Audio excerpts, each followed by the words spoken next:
Hello, hope you can hear me properly. Good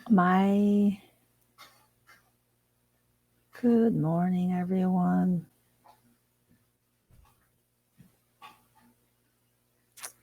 Type something. Good morning, everyone.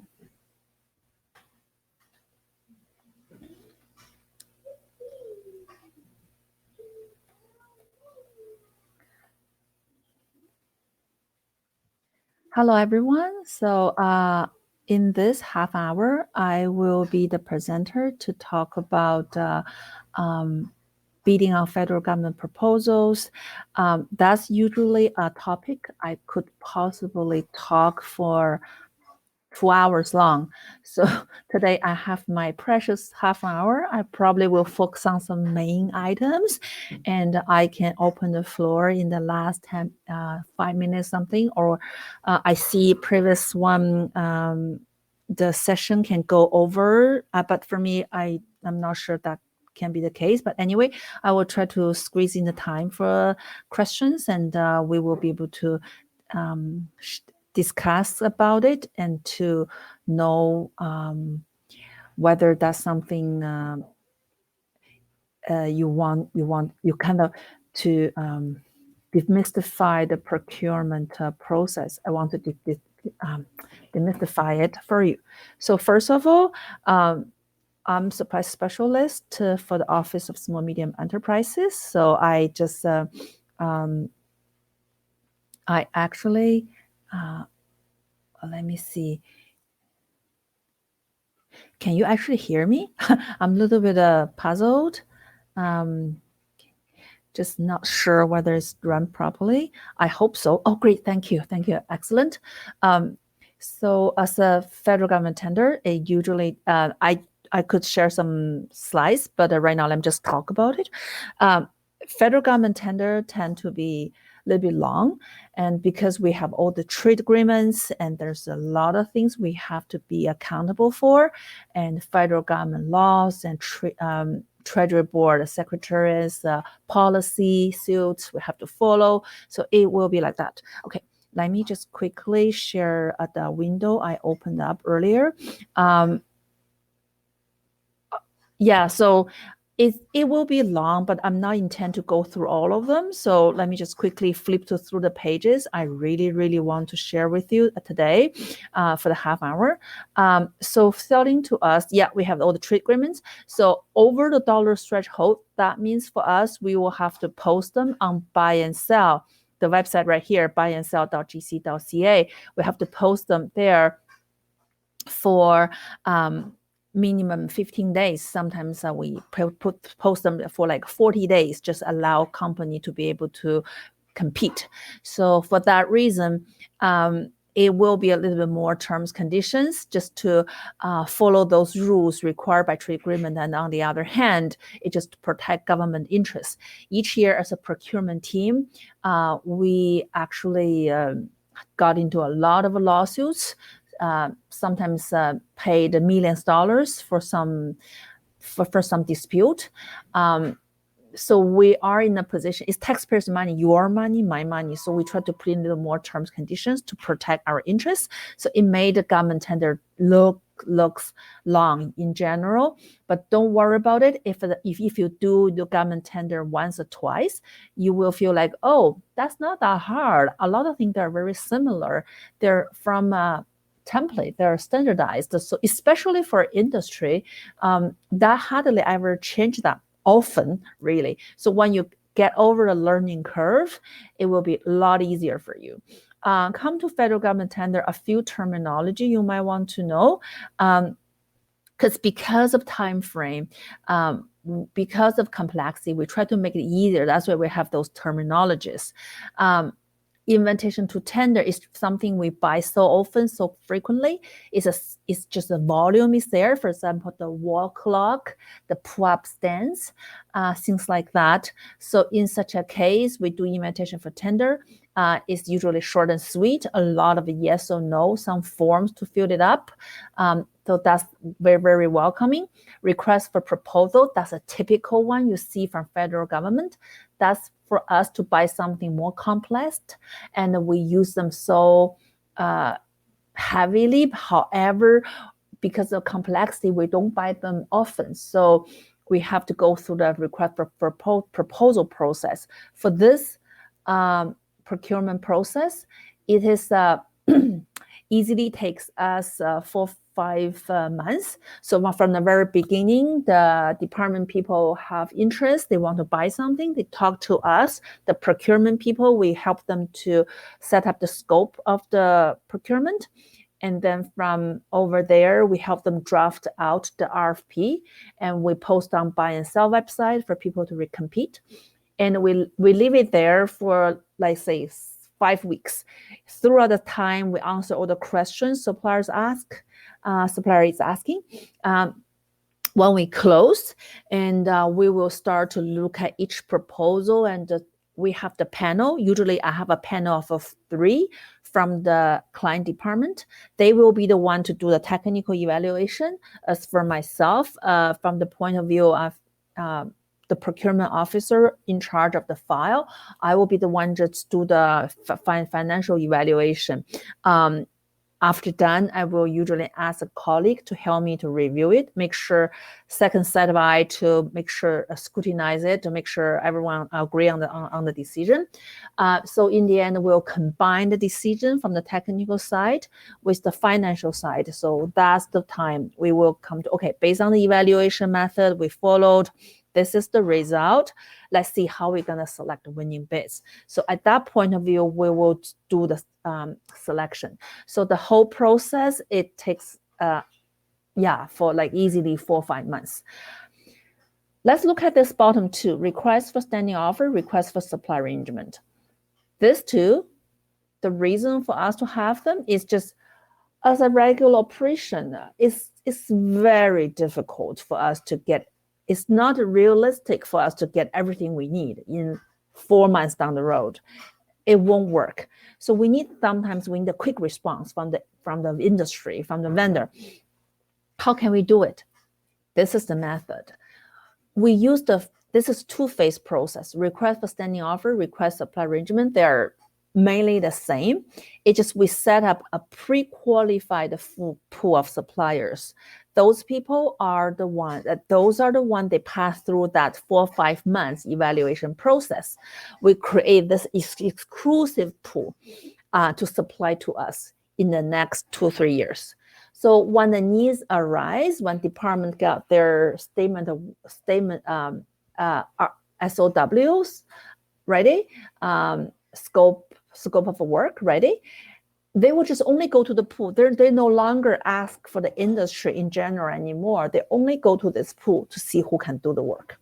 So in this kind of structure, because they're already pre-qualified, we don't have to worry about the timeline. For standing offer, that's usually 3 days, short turnaround. For supply arrangement, that's 15 days. Let's just quickly go on. Those are the exactly description, but like we don't have the time to deal with that. Let's just move on. Request for information on buy and sell. That's our tender website. Request for information just to look for input, not exactly procurement process. So it's not tender. If it's not something you can do, forget about it. If if you're busy, just forget about it. Let's move on. We have an opportunity called Advanced Contract Award Notice. In this kind of scenarios, we identified a one-known supplier, either because of the special right, the IP they have, or they just sort of, as we look at the industry based on our knowledge, this is the only one available. We issue ACAN, Advanced Contract Award Notice. If you happen to be in this industry, you know what we're actually asking. We give the details on buy and sell posting. You can just easily contact the contracting officer, tell them, okay, look at it. For this work, you say you're going to give contract to ABC. I actually can do it too. So they will consider you. So in this scenario, you will be considered too. So you get invited to join. So this is for some industry, this is the right way to compete. So isn't where like one of the company I help, they're doing a nuclear research. So so that's for them every time. That's the way they should do to challenge in order to get work. Slowly, they through word of mouth, they start to earn their reputation in this field. So in the future, they might become the ACAN holder, or when government see there's enough interest in the industry, they will run a official competition, competitive process. So let's just quickly move on. So usually over the session, I will talk about how to read the document, review the solicitation document. For our solicitation document, they are from template based on the industry, based on the commodity. The contracting officer used to have a package of different kinds of clauses. They would just shovel those in.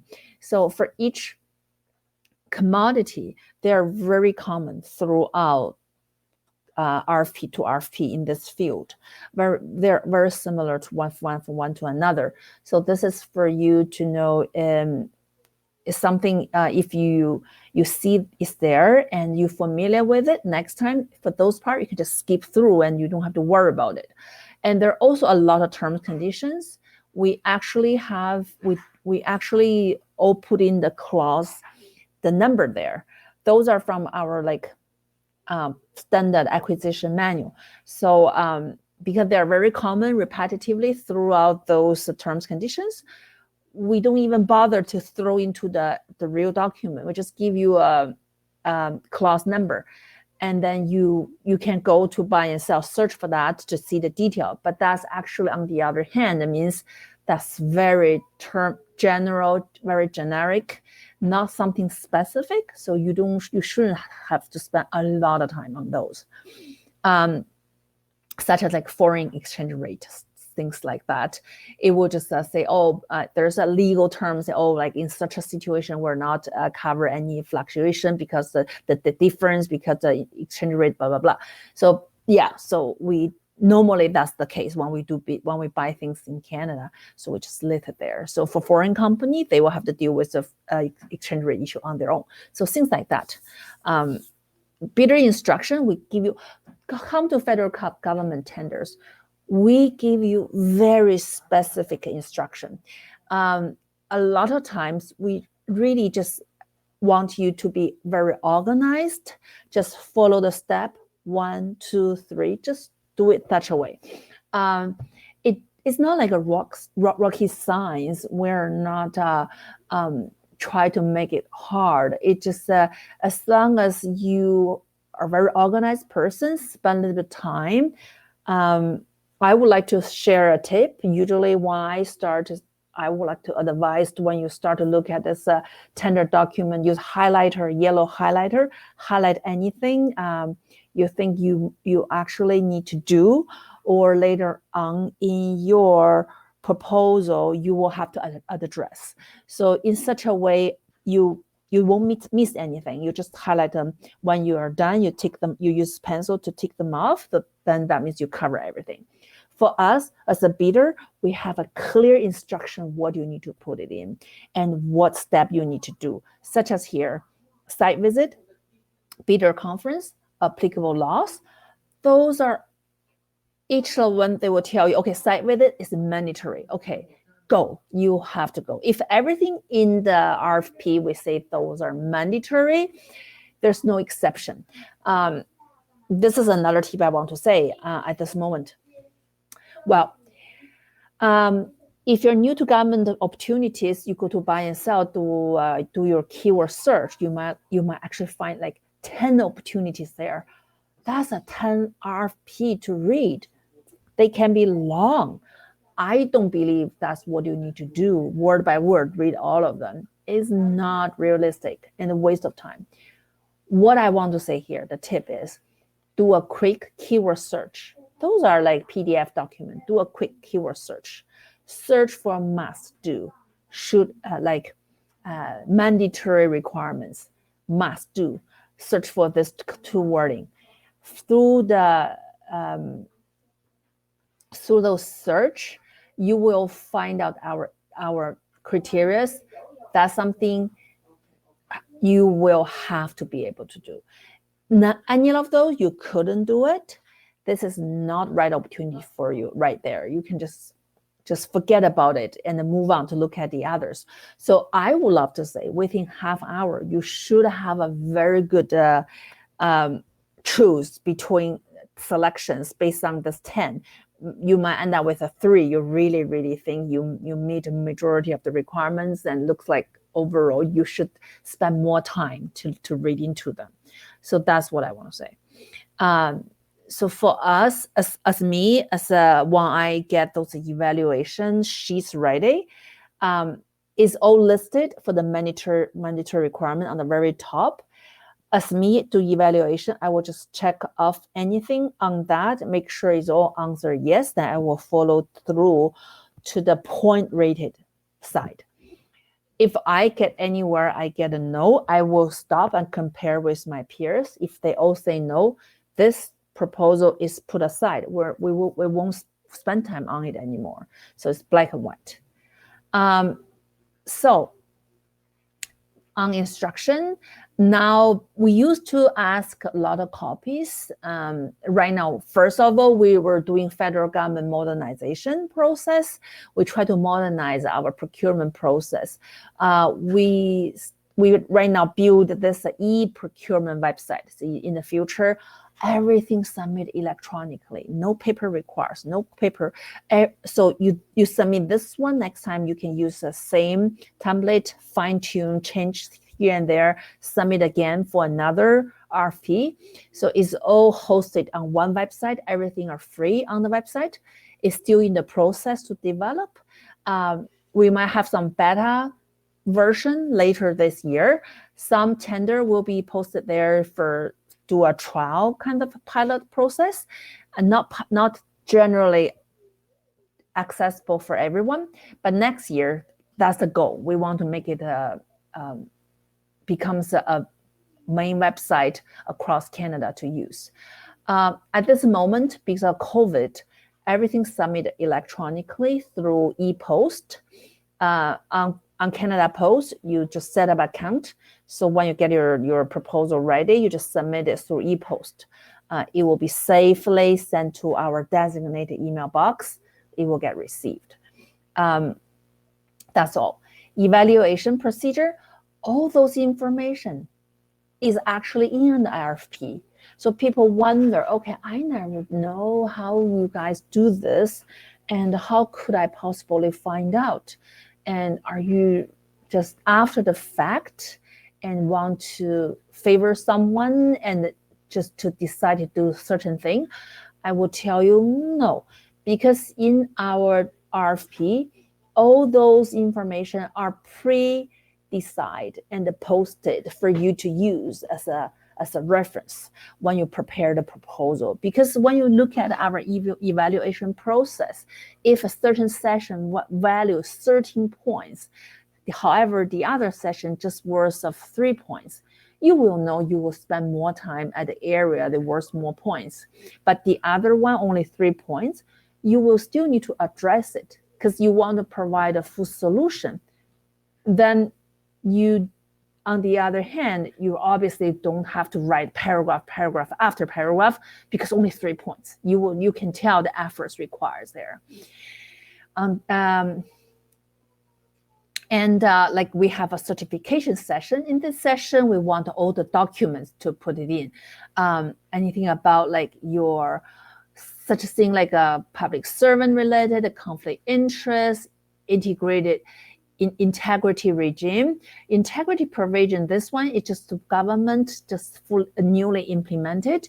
It's just for us, we want to deal with a supplier. They have a no criminal record. They're just business. Because Canadian government got into those scandal. We've been doing business with a corporation, and later on find out they're actually war criminals. And so we we are very much embarrassed ourselves, have been supporting, unintentionally support those war criminals. So like, it's not something we want to get ourselves into. So that's all. So if you're just legitimate business, just want to become successful, that's just fine. Don't worry about too much about this process. And another important thing to share, recently in Ontario region, we did a pilot. We designated 8 procurement to Black community, to Black business. We post them on buy and sell website. We receive overwhelming interest to, they put the business, they put in a proposal. However, for some very high quality one, we have to reject because the company didn't realize they have to put in this, put in that. They just accidentally forgot things, or they just didn't even kind of familiar with the process. They did think, oh, that's okay, maybe we can put in later. Or they will ask if they think I need something. It won't work like that in federal government because of the trade agreement, because as a government, we try to maintain it's a fair, transparent. So in such a way, we want to make it open to everyone. So in such a way, we cannot just call you to say, oh, by the way, you missed a certification, can you provide it? That means we play favor to this company versus the rest of the group. We can't. So believe us, we actually got into lawsuit in such a situation. We failed, we paid the penalty, everything. So certain things we are not able to do. So we have to thoroughly to say some people, some company, they missed the opportunity simply because they just forgot about some document. So good habit, very organized, is really important skill when you supply to federal government. At this point, I would love to say not only federal government, we are the example in this broader public sector. Provincial government follow us, municipal government follow us, even hospital, township, universities, they all follow our procurement process. They learn from us. We are the ones set up our overall procurement method in this broader public sector. So when you actually get comfortable with selling to us, that's an easy sale for you to do business with other level government. So it's definitely worth your efforts. It's not just us in this market. Pay attention to the resulting clauses. All these term conditions will apply to you if you are the winning bid. So right now, it might not sound like something super important when you prepare a proposal, but I still strongly advise you to take a look. Anything here you don't like, talk about it with the contracting officer on the file. Every RFP, there's a designated person for you to talk to. The person will escalate your question to the right people. So you don't have to worry about whether the people will know. Just voice your concern. The person will address them to the right people and give you answer back. So yeah, so this is a general statement work. We have that. All other like security clearance, make sure you have a security clearance when you sell to us. This is in general free to you. It's not the government create another way to get money. My department, we sponsor you to get it done. We pay for it. And when you come to a particular RFP, the contracting officer on the file will put in the sponsorship. So you only have to pay for the fingerprint. That's the only part of it you need to pay. So that general, there's a lot of detail about security clearance, but if you need one, usually for goods, you don't need one, but only for services, you might need it. I'm just flipping through those, just give you the concept of what it is. So again, everything, it will be on buy and sell website. And you can use email and to monitor. You can set up email notification. to monitor it. You don't have to physically go there every single day to do it. So yeah, so that's a general idea. Let me switch back. Let me stop sharing. I don't want to bury everyone into the nitty-gritty detail. Let me back to here. I would love to say, if you have a question, you are more than welcome to ask. I could keep talk about a lot of tips or share some experience with you, just to help you understand the bidding process a little bit better. All right. So, or you can just tap your question in the chat function. So for us, our office, I just post our phone number and email address. We can answer your questions. We can have, like, you call us, we can, based on your needs, we can set up a half-hour one-on-one meeting to allow you to actually find out more. And based on your company situation, we can help you address them. And right now, government in such a process to get more of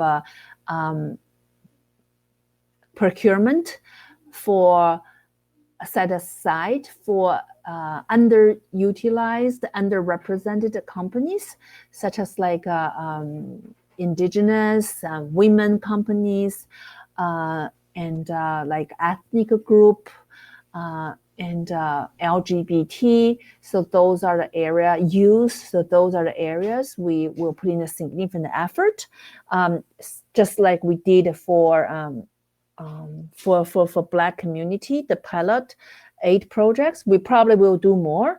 That's something we are in the planning. So when it happens, I will share with Dwania, and she will be able to pass along into the community, the email list. And for government tender, people will say, actually for us, we're not looking to see whether you have the best writing skill. We're not looking for a professional writer, only required to have a high school English level. Simple sentence are just fine. Even point format, we have no problem with that as long as they're clear. So in the end, as long as when we see you answer our question, we understand what you mean. That's all that matters. A lot of times for our requirement, we'll say this one limited to 1 page. The font can no smaller than 10, or the margin cannot smaller than one inch. So we actually limited how many words you can put it in. You don't really have to worry about that. It won't be in such a situation. You'll feel like, oh, I don't know how to write, what to write. Usually company telling me they actually feel like they have a lot of things want to say, but there's no space. So that's something I want to tell you. Don't have to worry too much.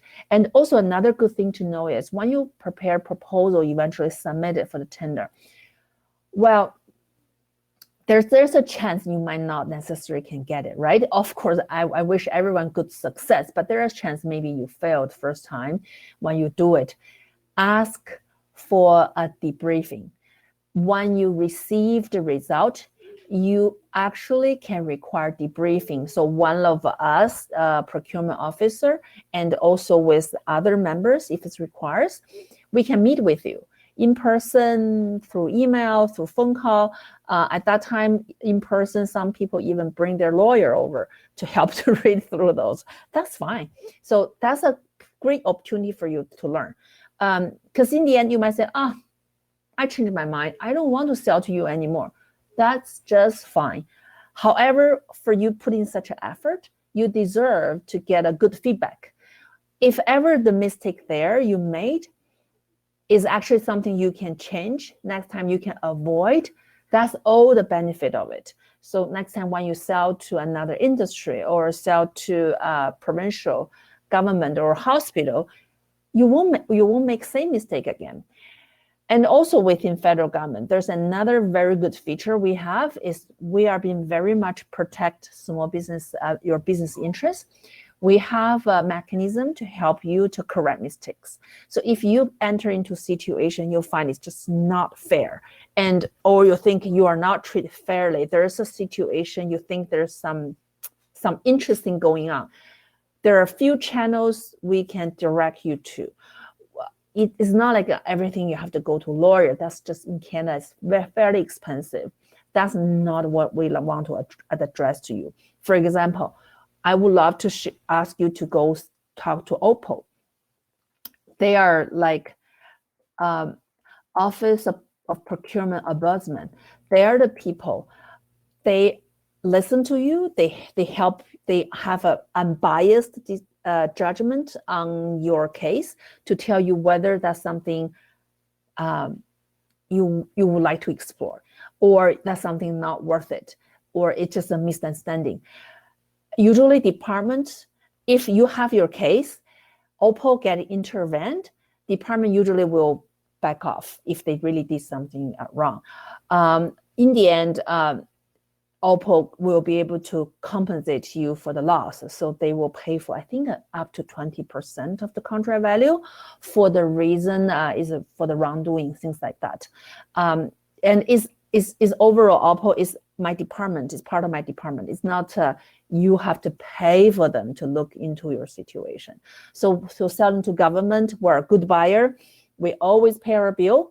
We're not late. We right now for small business, we try to pay all those bills within 15 days when we receive the invoice. And we have a mechanism to make sure your interests get looked after.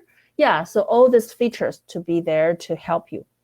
So, all right, so that's overall what I'm talking. And write down our phone number and the email address. If in the future you think, oh, I heard about that at a session at Canada